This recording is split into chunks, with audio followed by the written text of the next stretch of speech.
আজকে আমি first time বাড়িতে পালস মজিটো বানালাম, আর এটা কিন্তু বেশ ট্রেন্ডিংয়ে চলছে। চলো তাহলে বানানো যাক। সবার প্রথমে নিয়ে নিয়েছি বেশ কিছু পালস লজেস, আর এই লজেসগুলোকে মিক্সারে নিয়ে এগুলোকে গুঁড়ো করে নেব। অন্যদিকে নিয়ে নিয়েছি কিছুটা পুদিনা পাতা আর একটা পাতি লেবু। দেখো লজেসটা তো গুঁড়ো করা হয়ে গেছে।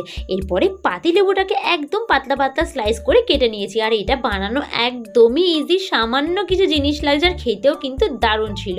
এরপরে কাঁচের গ্লাসটা চারিদিকে একটু লেবু লাগিয়ে নিলাম, তার মধ্যে পালসের লজেন্সের যে গুঁড়োগুলো ছিল সেগুলো লাগিয়ে নিলাম, এটা জাস্ট দেখতে সুন্দরের জন্য। তারপরে গ্লাসের মধ্যে পাতি লেবু আর পুদিনা পাতা দিয়ে নিয়েছি। এরপরে এটাকে একটুখানি থেতো করে নিলাম। তারপরে বেশ কয়েকটা বরফের টুকরো দিয়েছি, আর তার মধ্যে দিলাম 1.5 চামচের মতো লজেন্সের গুঁড়ো।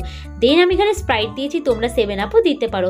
ব্যাস রেডি হয়ে গেছে। ওপরে একটা লেবু দিয়ে দিলাম জাস্ট দেখতে সুন্দরের জন্য। আর গাইস, এটা কিন্তু খেতে সত্যি দারুণ ছিল। আমি তো ভাবতেই পারিনি এত সুন্দর একটা মজিতো আমি বাড়িতেই বানিয়ে নিতে পারবো। তোমরাও এটা বাড়িতে ট্রাই করো, সত্যি এই গরমের জন্য কিন্তু একদম বেস্ট।